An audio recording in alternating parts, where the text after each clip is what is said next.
Welcome back, YouTubers, to my channel of an everyday encounter in the life of an aspect. As you're fully aware that I'm basically talking about the drug-free series for teens and also maybe just outside the age group of teens, basically, for hopefully to address to you all some topics that I said that I want to address based on this drug-free series, to hopefully be another encouragement, and also having these videos as a learning aid resource tool ready for you guys to share with your family and friends, pretty much, so that hopefully we can gain a better understanding, knowledge, and also I know that those ones that are using knows that they're not alone. And all further ado, this is part 4 basically of my series, which is called What is Your Comeback When You Are Enticed of Being Used? So here goes. How about you?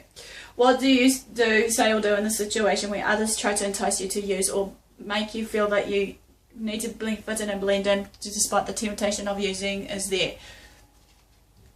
Whether you simply say no or find a way to walk away from that situation is a good thing, because obviously despite it all, again, is our choice if we want to make it right for ourselves. That, as I said so many times before, that drugs and alcohol, as we know the facts, can also our mind and body chemically, physically and mentally.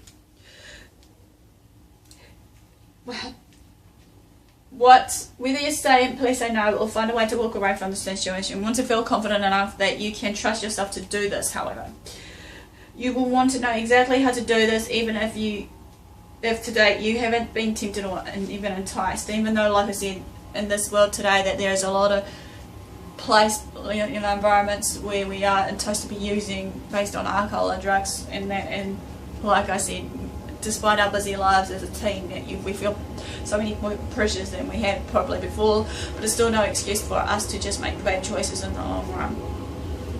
The odds are, at some point, one way or another, you'll have to ask yourself to use or drink. Do what you can to stay away in the first place, however.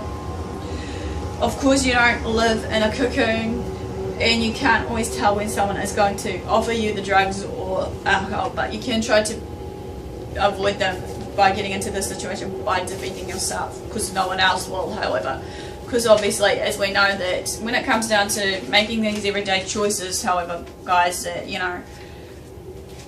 we're the ones that has to make sure that we're not right for ourselves, because obviously, no one will.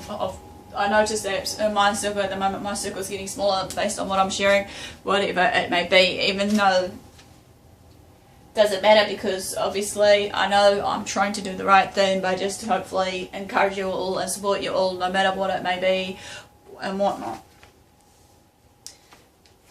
Okay, another part I might address to you all in this part is my one called Real Reason Why a Little Bit Can Hurt.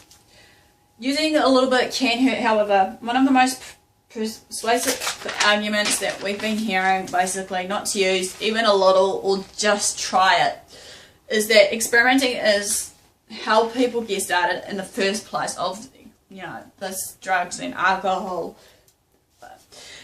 Experts in the field of substance abuse does, however, confirm that experimenting opens the gate to harmful drugs, and cigarette smoking and drinking are the most common getaway drugs.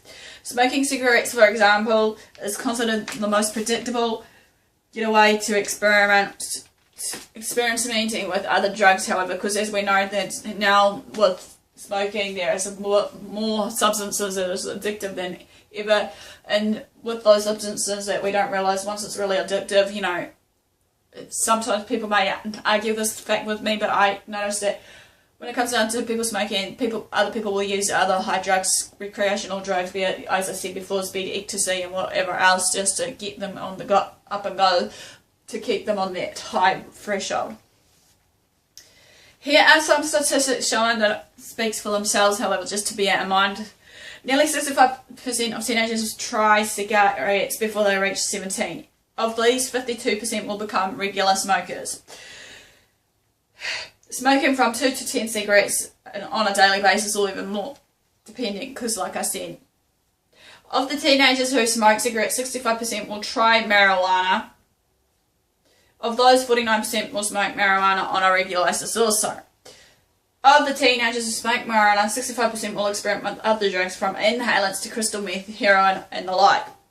Of the 65% who experiment with the other drugs, however, 47% will become addicted.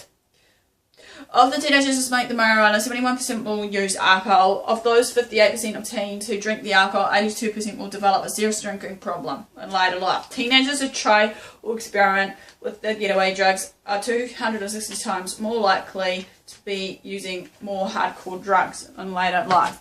Well, basically that ends part 4 of the series, basically. Please give me the like and the thumbs up for support. Also, like I keep saying, commenting below, basically, it's just to, you know, do a positive chain, you know, like a ripple effect.